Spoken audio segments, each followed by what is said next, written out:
Hi there. Welcome to Creation Station Monthly. I'm Bob from Creation Station.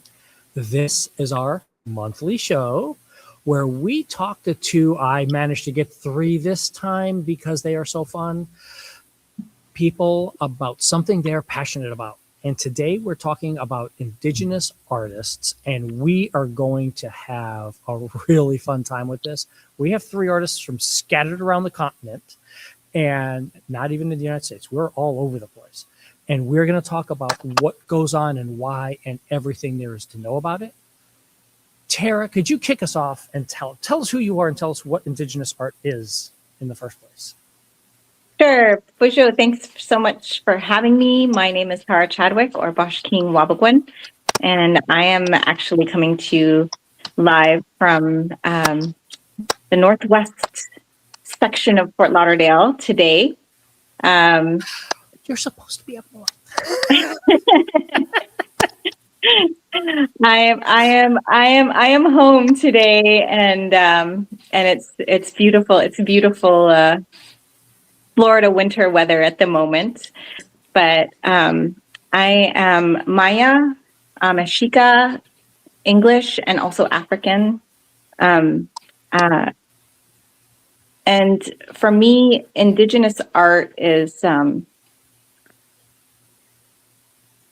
it's all of the world's art in a way for me. You know, when we think about, like, for me, I think about my, early anthropology classes and the cave paintings in France and the Stonehenge constructions. And of course, my ancestral cities in Mesoamerica. And that is, for me, all Indigenous art. And all of us are connected, to our roots. Right now, I serve as the chief curator at the City of Toronto, and part of that responsibility is looking after, 1 million archaeological artifacts that are part of the repertoire of Indigenous art that lies beneath, all of our cities here, at least on this continent, here in Fort Lauderdale, all along the river and all along the coast, there is Indigenous art still, beneath our feet. But there's also lots of Indigenous artists who are alive today and continuing that tradition. There we go. Jay, that's your cue. Take it away. I'm Jay. I'm from the Fireweed clan. I'm with Wet'suwet'en. So I come from up in northern British Columbia. That's my homeland area, I guess. I'm coming to you live from the Pacific Northwest down in the Vancouver area. And I am a freelance artist primarily. I have been studying Wet'suwet'en formline artwork under my family members going on. Man, I think it's been almost 4 years. I think I'm coming up on 4 years now. Nice. It's been quite a while. And yeah, Indigenous art to me, I guess, is just, to me, it's artwork created by an Indigenous person. Maybe that's a bit too literal, but that's, I guess, how I see it, is if an Indigenous person made it and says, hey, this is my artwork, I made this while Indigenous, that's Indigenous. We're going to make that happen. Tzipporah, tell us. Tell us about yourself. My name is Tzipporah. I'm a beater and an artist, as you can see in my header. As you can see, this is my website that's being pulled up right now. I've been running chucklehead.com for 2.5 years, just about. I started this brand to commemorate the ivory-billed woodpecker, known as the Chuckala in Muskogee. The ivory-billed woodpecker is actually an extinct bird, and I wanted to highlight how the removal of Indigenous people from our ancestral lands affected the ecosystem and these animals that are very important to our cultures. So it's not just the Muskogee. I, of course, can't speak for any other nations, but I think that's very important. And I think Indigenous art is all about storytelling and all about telling Indigenous stories and empowering Indigenous people to be creative and make a living for themselves.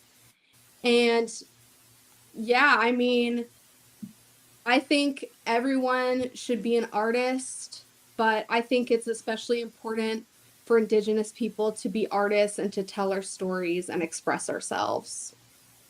Thanks. That is excellent. See, this is going to be a good show, everyone. My only connection to Indigenous, I mean, I don't have any family, direct blood family, but my uncle and his grandfather was the chief medicine man for a tribe in Michigan at a time when they couldn't accept money. So when we were doing things with them, we would take over barter. I remember him getting a camera and things for stuff for doing. So it was fun growing up. And I just always thought, well, this is just what it's supposed to be. People are just supposed to share and do. So that's my first question to you guys. And just pick up on each other as you feel. What is it that made you feel like you're creative, I can do this art, and chose this path to highlight it instead of going out and being a dancer or going out and doing whatever else that you felt as being creative and doing? Tzipporah, you had already started on that. Let's finish that thought for you. I Why think beads? I think there's something so magical about it, to be honest with you. I have dabbled in so many creative fields over the course of my life. I have danced, I have acted, I have drawn and written and done all the things. But this was a way that I could dedicate myself to my art and keep building on it and building on my skills. And getting really good at one thing has transformed my creative confidence to believe in myself that I am able to excel at other art fields. So it was really that like spark for me to where I really found my creative road, you know? Jay, tell me, Jay. So I first started studying form line artwork in, I think it was 2021. I was still in high school at the time, and I had to do an assignment for a history studies class, and I was given a pretty free rein for what I could do for the project, and one of the options was to make a visual piece or like a drawing of some kind.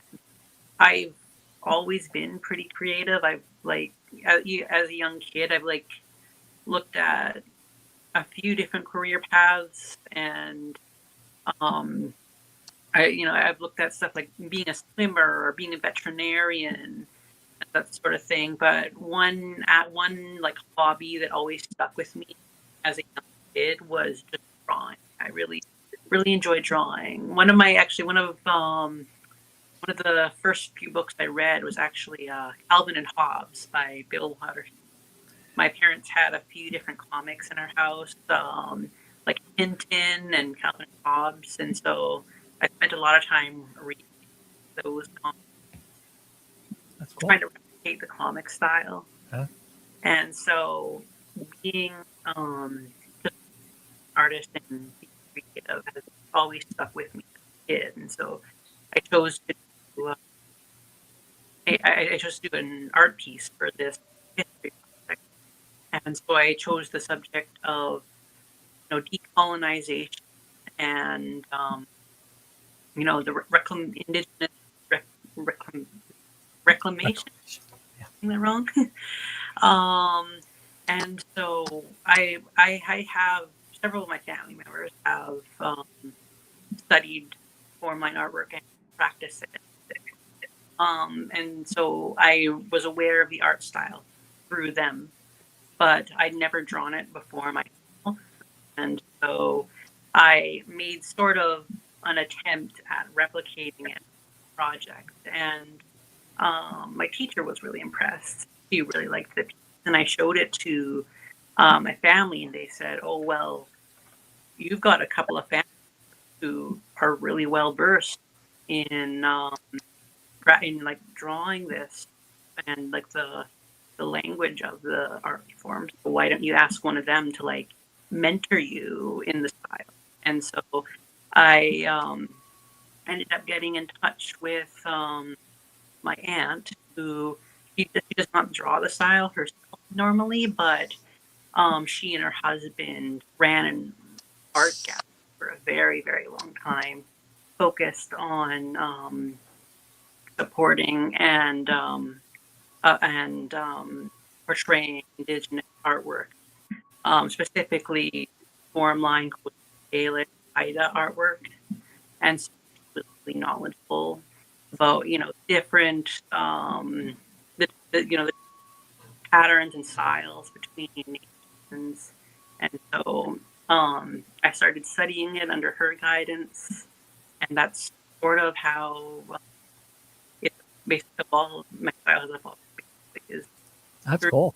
her and experimenting. That sounds really cool. Tara, tell us about. I'm going to throw up also because you're an expert here who can fill us in, because not just anyone can make and do art.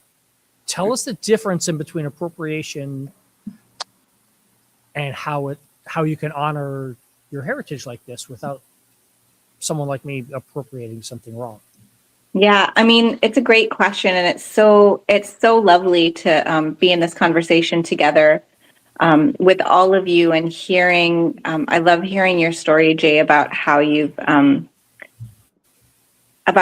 come to the work that you're doing, and same with you, Tzipporah. I, like you guys, I started off with my mom and with my sister later on, just being, like you originally, I think you were asking, when did you start getting interested in being creative? And I really had to think about that for a minute, because I'm like, well, art has always been, part of our life. And I realized that my first memory of my favorite art form was actually picking up a stick every day and playing it along the fence when I was walking to school with my mother. Like that creativity of being connected with, or even, going to the creek and making a pretend beaver dam with my dad, those are the things, those are the creative things that really have, been at the core. I think even making cooking fires, with my mother, that, those are the things that are the core of the creativity for me. And I think those are also things that every kid needs, things like that, like being connected, understanding where you are, wherever you live on the earth, forming that identity, that relationship with the land that you're on, and, understanding what we can of the history. It's an ongoing process to learn about who we are and who the people that came before us are, and, the people who have taken care of the land where we are. It's, even our own family genealogy, those are all important things. And those are all things that have driven me into the, the role that I'm in today. In a way, I'm kind of been really stubborn at, learning and, wanting to follow a certain path, even if I don't know what the path is, just trying to stay focused on what is it my responsibility to learn? How can I acquire that knowledge? And, with me, it was really listening to my my mom's grandmother and her sister, who would recount our family, family history every holiday. Just, they had it all in their heads, everybody's grandmother, where they were born, what their names were, who their kids were. And I don't have that all in my head, but I have a little piece of it. I have a little thread of those 7 generations that I could still remember. But for the question that you asked, who can do art? Everyone can do art about their family. Everyone can do research about their family. Everyone can build an identity with the land that they're on and use their family tools, their genealogical tools and forms and traditions. However, like as you mentioned briefly on the screen there have been a number of legislations,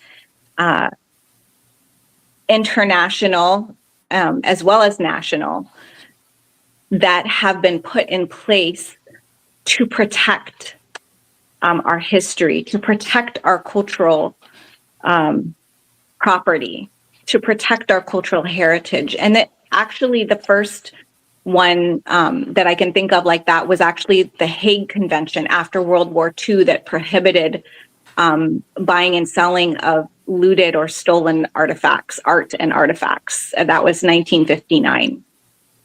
And then the next one, the next significant piece of legislation that I've had to work with several times is the 1971 UNESCO Antiquities Law.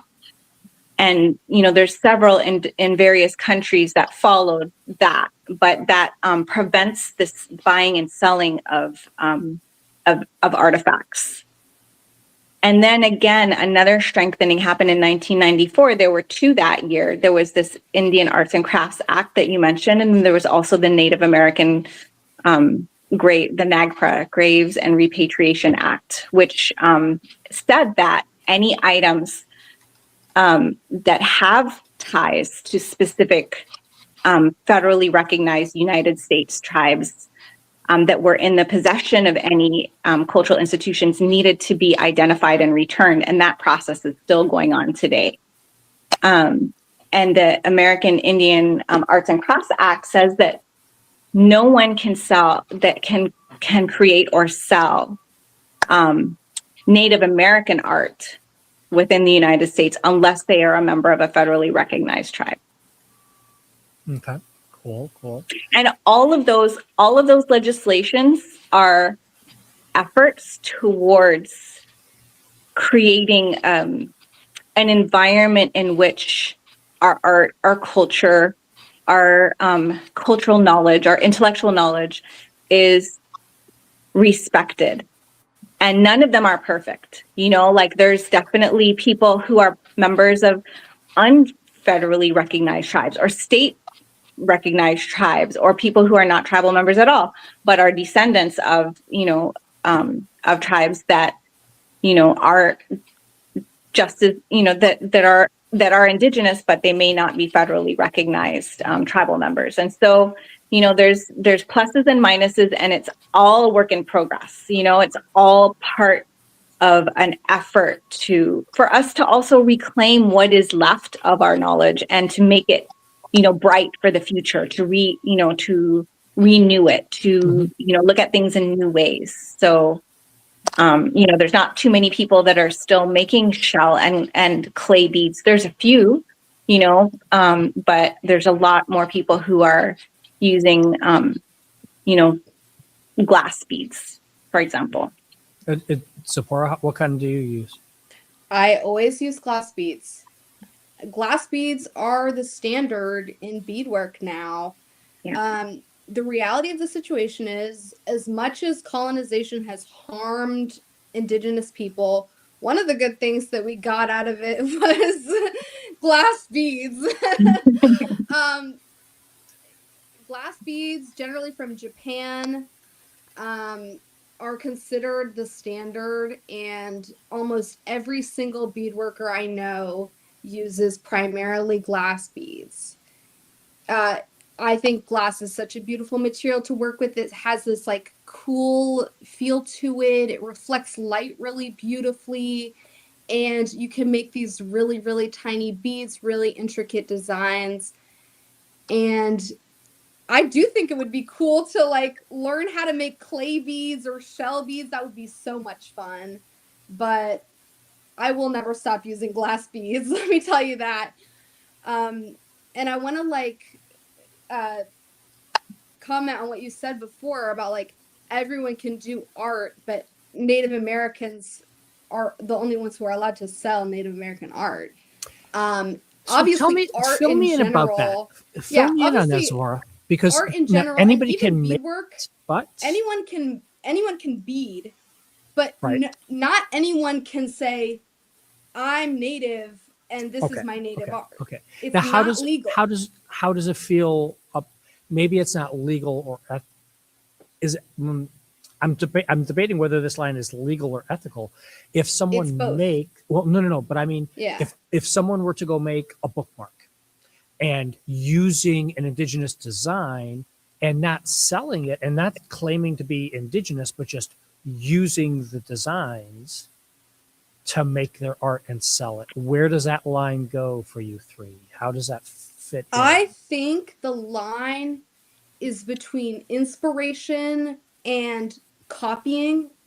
So Okay. if I look at your design and I'm like, wow, I could see how this might be inspired by Native American art. That's okay. As long as you're not claiming to be Native, you're just taking something, some aspect of art. That's what all art is. Yeah. All art is we look at each other, we look at each other's accomplishments and each other's art, and we draw something from it and put it into our own art. But if I look at it and I'm like, oh, that is Native art, you are clearly emulating a certain style that belongs to a certain nation.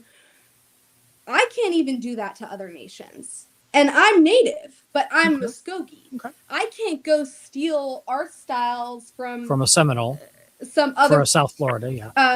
some other Native nation because I don't belong to that Native nation. Exactly. Exactly. And I wouldn't steal, designs from a clan that I'm not a part of. I wouldn't steal designs from another artist. Just generally, you have to be respectful of other people and other nations, and you have to get permission and you have to ask that person who designed that art piece, that nation whose style that belongs to. You can't just assume that it's okay to snatch that for yourself. And I think the big thing about colonization, and I've heard this about the repatriation issue as well, is, basically white people saying, how dare they like take their things back? Like, why do you think you're entitled to everything? Like, just be respectful and just recognize their art is their art, and you can draw something from it but not copy it and not claim to be Native if you aren't.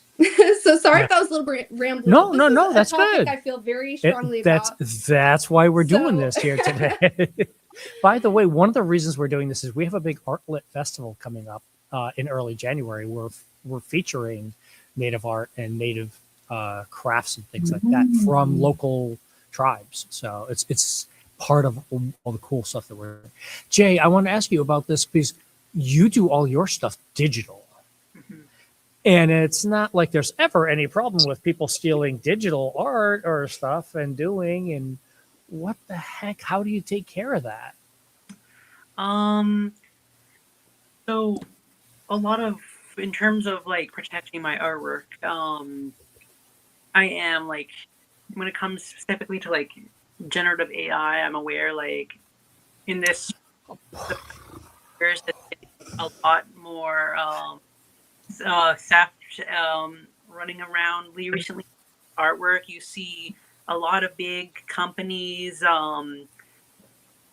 basically ripping artwork from artists without permission, and because generative AI at the moment is in a really weird place legally, although I know that there's progress being made, some laws are being passed that like written consent or compensation must be given to the artists and writers whose work has been used for these databases.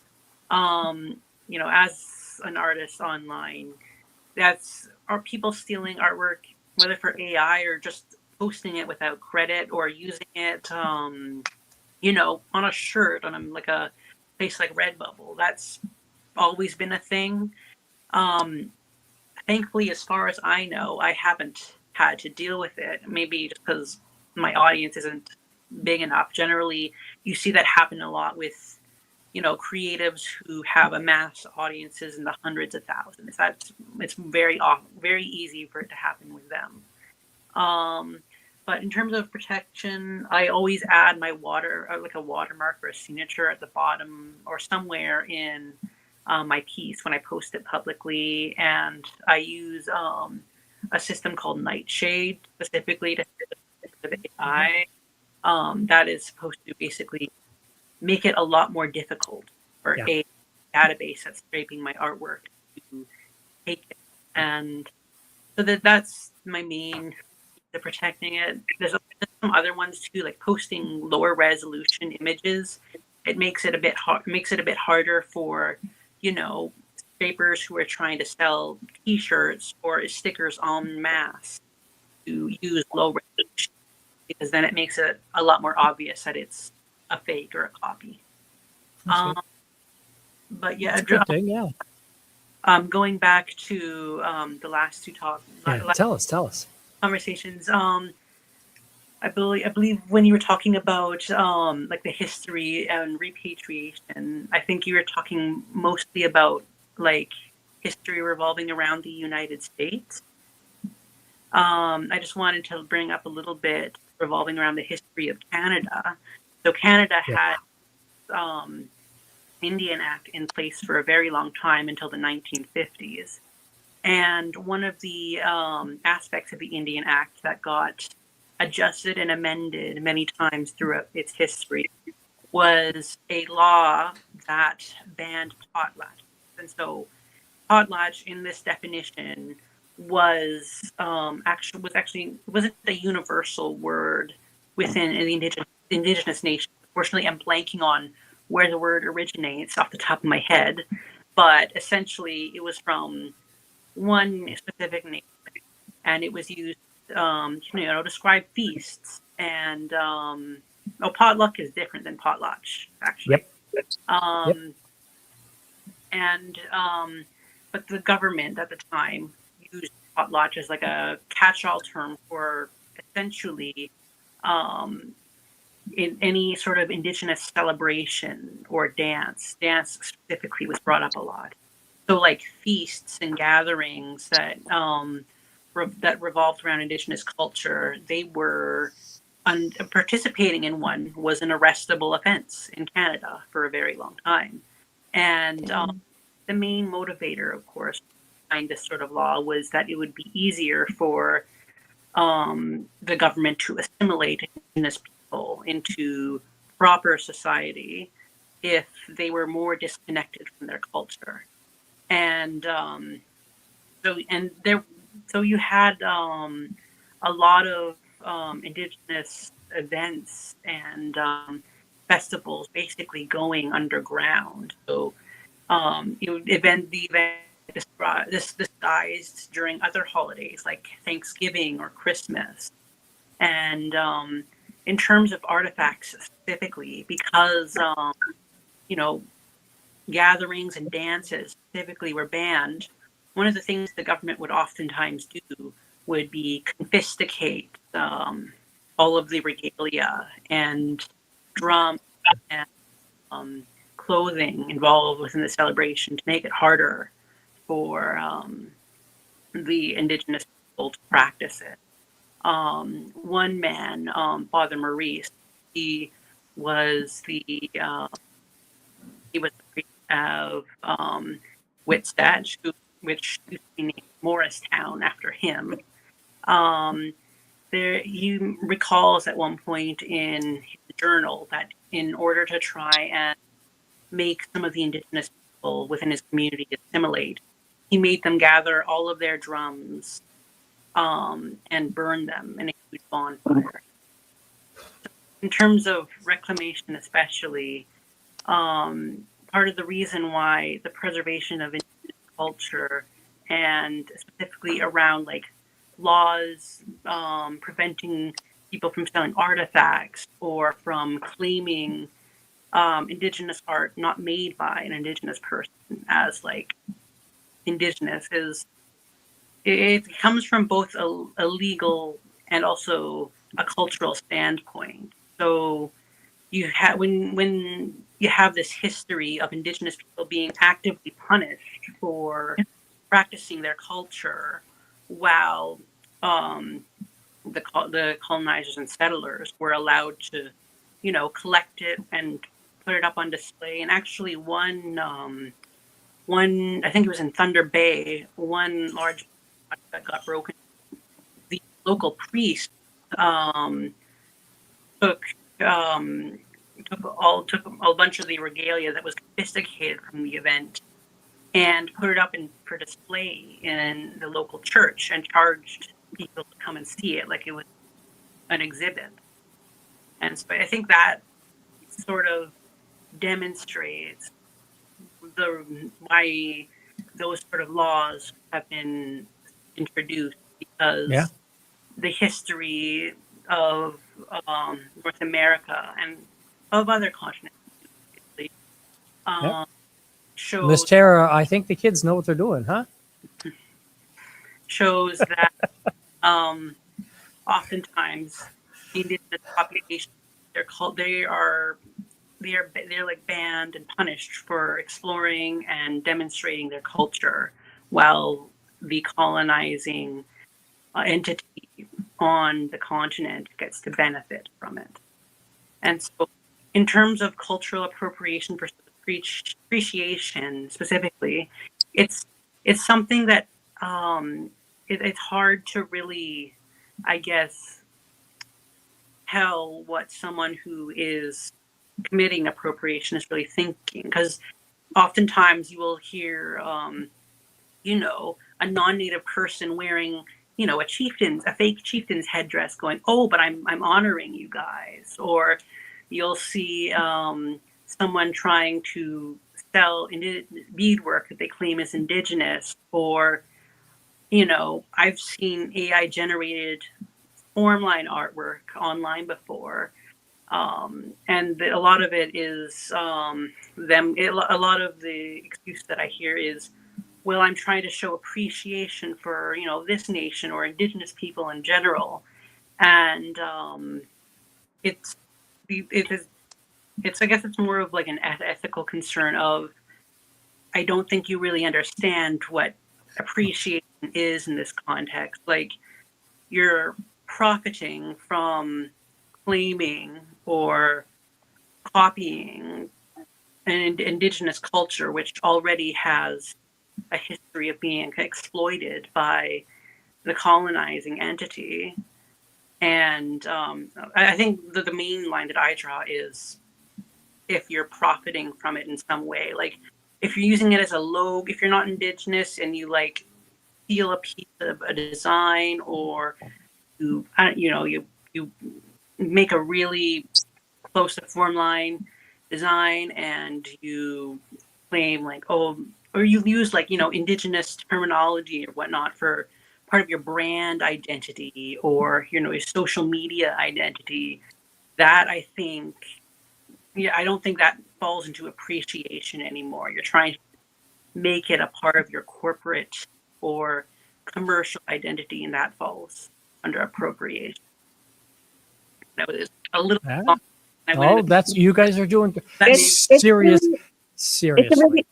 It's a really important distinction, and especially for you, Bob, as you close out your career with Broward County during Art Lit, focused on, I think, is this the year that you guys are going to be giving away Seed Keeper by Diane Wilson? Okay, very cool. So, and this is not the first time that you guys have focused. I remember a few years ago, I did during COVID, we had a live show with the library focusing on Indigenous artists, because the book at that time was Joy Harjo's recent work. I can't remember what it was called though, but I think it might be American Sunrise, but it was a book of poetry. Anyways, we did have a couple of seminal artists that came on that time and, talked a little bit about, their perspectives. And my job is really always to try to create spaces for people's voices, right? Like, my voice is just one voice, but everybody's voice is important. And so, there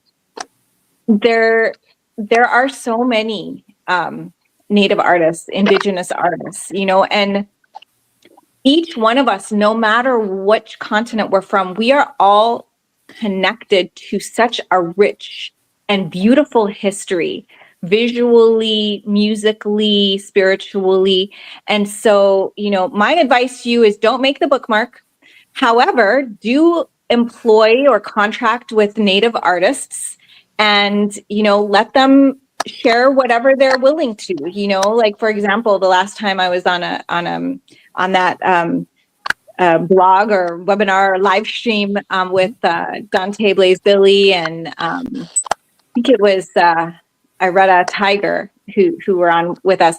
They each chose to share elements of their work, weaving and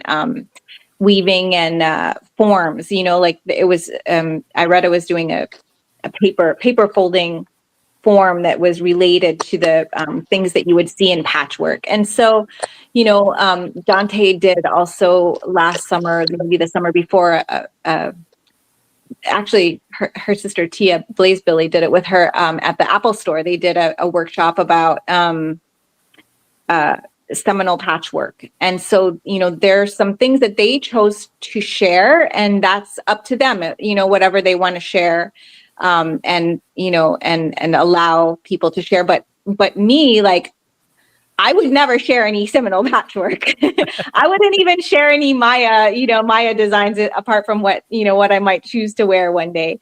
But it's, it's really it's all about listening. And as these ladies who are with us right now have been saying, like, it's about respect, and it's about not assuming that that we have the right to share anything. Like don't make the bookmark, Bob. Just say no. Tell them. I'm hiring Tzipporah for it. I'm going to hire Tzipporah. Okay. Good, perfect. Then she can share. She can share whatever she wants. I believe in hiring artists. You look at my website. Yes. It's all human art on stuff. Yeah. That does what, as Jay's getting all organized with his feed here for a second. Tzipporah, I want to come back. We're a technology podcast also. So tell me about what are the tools you're using and what kind of stuff are you doing now versus what would be traditional? So as for traditional or the tools I'm using now, obviously a lot of the tools that I use are modern tools. And I use the internet. Let's be so for real. One of the biggest tools that I use is the internet. And I think one of your questions that you had sent me earlier, not to like jump the conversation, but like you had asked, sorry, my brain is blanking right now. What the technology tools, is that you want? Technology, equipment. Yeah. And the ideal. You had asked what is it that I've made that I'm most proud of? Mm-hmm. And I would say that it's my online presence, my website, my social media platform that I've built. And that is like the biggest tool that I have for myself, is to be able to get myself out there. And that's something that I'm very privileged to have. Not everybody, has that. And it has just enabled me to do this and to support myself with this work. And I'm very, very grateful for that. I'm very, very grateful for that. As for other tools, Hold on Go, one Jay. second. Yep, Jay, go for it. Oh, what This, she got? this beautiful bead mat. Okay. Okay, nice. See, And I like these things. I like that stuff. Jake, tell us.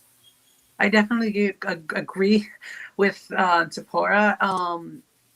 Although I wouldn't say that I guess my online presence is I guess it's not my I guess the thing that I've created that I'm most proud of. I wouldn't quantify that as the thing I'm most proud of, but I definitely say that in terms of like being a tool and a resource, it is definitely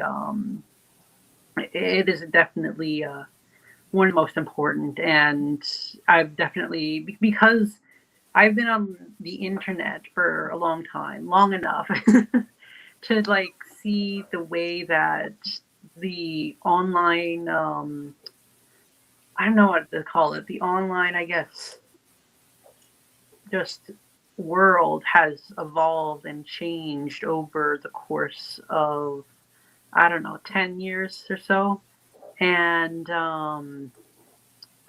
it's definitely, as if you're an artist trying to be creative online and try to like make a living, I guess, online in general, it is very hard. And Yeah. just coming off of Twitter, I ditched Twitter entirely in 2024-ish for Blue Sky, and it was definitely challenging because when you're trying to build a presence online, a lot of the times on any website in general, you will be subject to an algorithm of some kind. And when you're just starting out, it can be difficult to build an audience of any kind because, you know, coming off of just mentioning Twitter again, Twitter at the time that I left it in about 2024, it had some really punishing algorithm choices for artists specifically. Like if you use too many hashtags,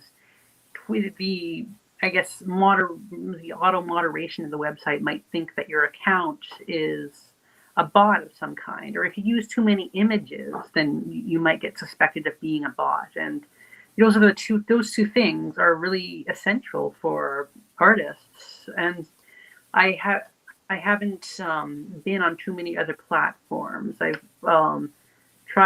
started an Instagram around September this year, and I've also been on. I'm also on Tumblr, and Tumblr. I know Tumblr. I think is one of those websites that a lot of folks think is like dead or non-existent, but it's still trucking, and it's like it can be. I guess like social media tends to be one of those things that a lot of people think as a creative is one of the easier parts, and it is really really not, because it takes a while to build an audience, no matter like what kind of artwork you're doing. You guys have found an audience. I found you guys all on Blue Sky, so hey, you guys are doing good. I will have to get y'all's Blue Skies after this. Would you say you recommend using Tumblr to other artists who are making a living online? It's really hard because the Tumblr, I guess, energy or just just the experience is a little bit different compared to other social media sites. But I think compared to like a site like Twitter, it actually is a bit more artist friendly. Specifically, I really like the tagging system. That's one thing I really like about Tumblr. It has a really nice tagging system. So you can use a bunch of like hashtags for various subjects for your artwork, and those tags will go at the bottom of the post. And normally, if it has more than 4, then it'll be like under a read more, so it doesn't like entirely crowd your whole your whole post like a place like That's Instagram good. does. So into Tumblr, I won't pretend like Tumblr is a perfect website. That's another aspect of social media. There never really is a perfect website. You just got to work with what the media place gives you. But in terms of artists, Tumblr is really handy. I'd say. And I think it's worth like giving it a shot if you're an artist. Even if you I've just thought about it pretty cool. before. I've thought about it before, and I'm really glad to hear this from you because, you know, I was always iffy about it. I wasn't sure if it was worth it.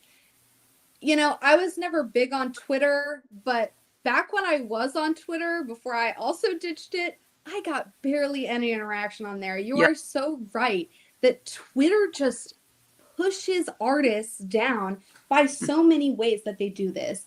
I've heard that they downrank posts that have links in them so that users just spend all their time on Twitter. God forbid someone clicks away from Twitter. Mm-hmm. This was all pre rebranding too. Yeah. Tara, Yeah, tell us about what similarly- tools you were using. Yeah, similarly, first I just gotta say, similarly, I ditched quit. I think I do still have a Twitter account somewhere, but I don't, it's not on my phone. You know, you asked us, what equipment did you start with? And has it changed over time? And so originally, I thought that I would talk more about my work as an artist, which I haven't done so far. Tell us. And so I'll try to summarize, like, you know, I talked about the sticks, playing with the sticks and, you know, making the pretend beaver dams and all of that, you know, doing fire hearth cooking with my mom. But, you know, like after that, like the other thing that I've always loved to do is actually dance. And so, you know, for me, my first equipment was my like, you know, pretend whatever, like plastic 45 record player that I got to play, you know, Sugar Plum Fairy to every day and do my self-directed dance practice for 45 minutes every day. That was my first equipment. And then I was like, yeah, but then, you know, then I went and, you know, worked with Broward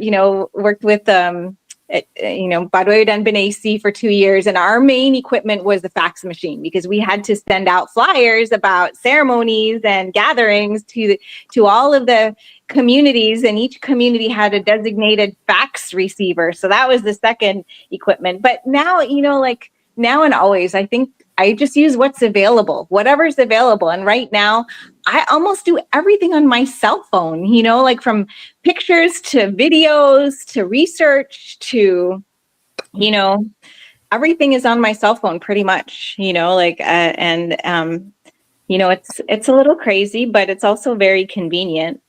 One thing that I would like to do is learn how to work more with large screen graphics. You know, like I've seen such big screens. Like I remember I mentioned the Apple store. They have a giant screen. I don't know if they do in all their stores, but you know, or even like some people have really big videos, or like if you go to a concert these days, sometimes you'll see people with giant video screens behind them. Sometimes when I do things like this, I'll put one of my artworks, you know, as the sort of the background, but today I was too afraid that I would have wonky Wi-Fi. So I decided to go simple, but that's one thing that I would like to learn how to incorporate more, or, you know, in more impactful ways, is how do we use, you know, I feel like I'm the master of the small screen now. How do I use big screens, you know? Like I did see a really cool Instagram post yesterday from another artist that you guys probably all know named Jen Stark. And she had all the screens in Times Square, all showing her artwork all at once in the middle of the snowstorm. It looked amazing. Damn. Definitely look her up on Instagram. She's not an Indigenous artist, but I just was like, oh, that's how you use screens. I don't think I'm getting on Times Square screens anytime soon. No, we might. You just got to apply, you know, like that's the thing about the visual stuff. Like I really wasn't, like I've taken pictures my whole life, but I just took them for myself, or, you know, maybe for a museum exhibition or research or whatever. But during COVID, I really missed connecting with people live, you know, like, because that's always part of what I do, whether it's through, you know, welcoming people to an exhibition or doing a dance performance, or, you know, teaching a class of, you know, 5-year-olds, whatever it is, you know, like I'm always have a little bit of time with people. You And just I led didn't me to have my that. next question, Tara. I didn't have that in COVID. So so I decided to, apply, take my favorite picture and apply. And so that's what I did. And sometimes you just got to try for something that you never thought you would be able to do. Okay, and with that, here's my question for you, because we've already demonstrated all three of you, excellent artists. You guys, I've shown some of your work, really nice stuff. I'm going to start with you, Tara. Tell me, what was it that you failed at that you learned from to grow and build and become better? Oh gosh, you didn't tell us this question ahead of time. There's so many things that I failed at. There's so many things that I fail. Like, I actually fail at everything. And then I just keep on going. Like, I just, and even some of the times that I think that I'm, like, even there is no difference between when succeeding and failing. It's all just one part of, it's just all part of a cycle. You never know what people are going to like and what you're not going to like. Someone might tell you today, oh, you fail. And then you take the same thing to somewhere else and they're like, oh, that's so amazing. Like it's part of for me, it's just part of the same, failure and success is part of the same. There's a very embarrassing thing that happened last week is that I put, nobody else is going to know. Don't worry, we'll keep it between I ourselves. did a video, but there was a glitch in the video. So there's like this, there's this like somewhere online somewhere, there's this video with this horrible, anyways, I'm going to try to fix that one. We'll see what happens. Well, just got to keep going. Tzipporah, tell us, what did you do that you failed and learned from? I have to agree with Tara here. I think failure is part of the process. I think that I have failed so many times at different things that none of them really stick out to me. I'm not like, oh, I really fucked up last year and it ruined my whole art career. Like, you make a bunch of small mistakes along the way. And hey, sometimes you have to scrap the piece and start over. It's just beads and thread. At the end of the day, not everything is going to sell. Not everything is going to be a hit. Not everything is going to go viral. Not everything is going to be profitable. But that's okay, because I either learned something from the process or I learned what doesn't work. That's helpful too. It's helpful to know what doesn't work.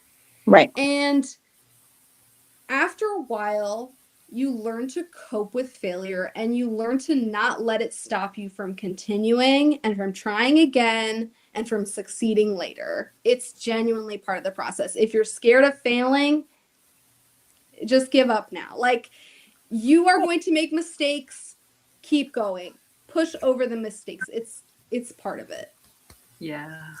Tell us, It's Jay. also in relation to social media, especially, like, as an artist trying to make a living online, it is one of the downsides of social media, besides, getting an audience going and working with the algorithm of whichever platform you use.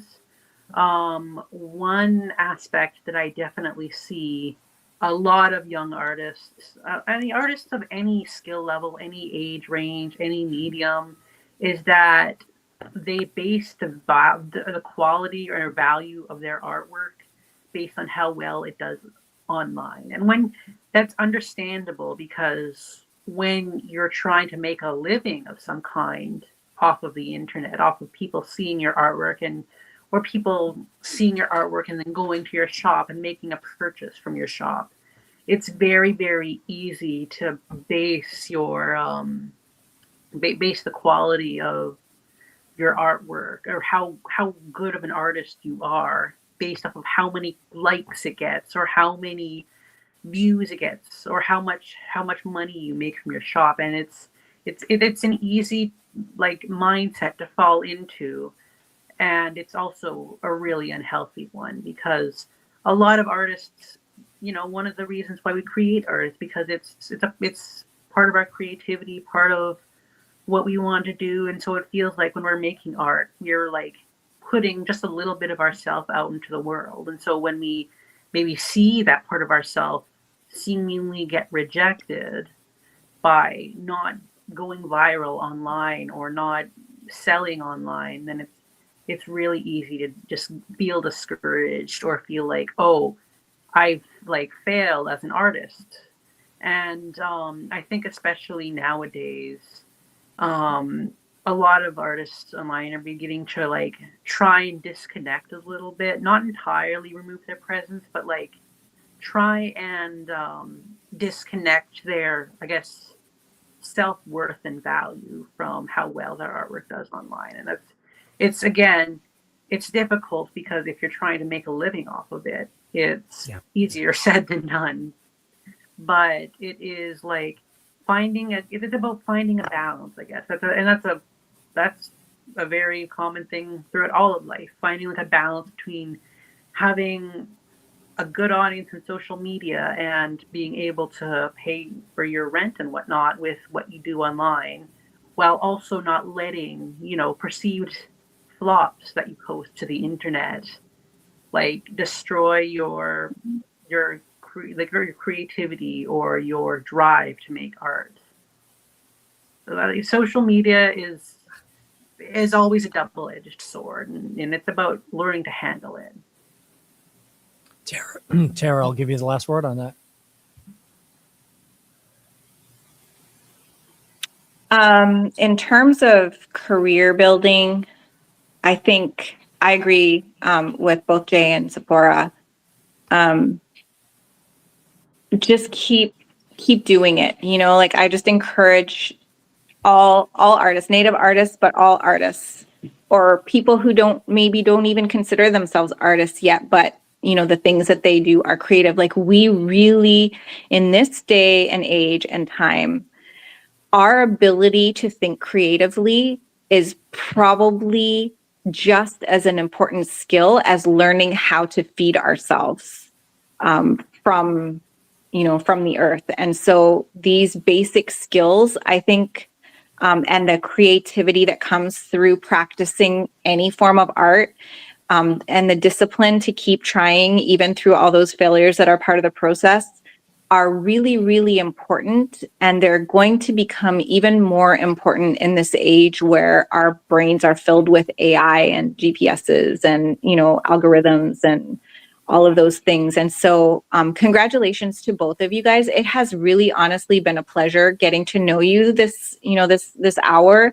Thank you for bringing us together, Bob. I'm really, really inspired by both of you guys, your work, your approach, the things that you bring into your work that, otherwise you might not think about it by just, by seeing the beauty of your work, but all of the ideas that you're bringing into it and the process that you're following is really, really exciting. And I do hope that I get to connect with you guys on.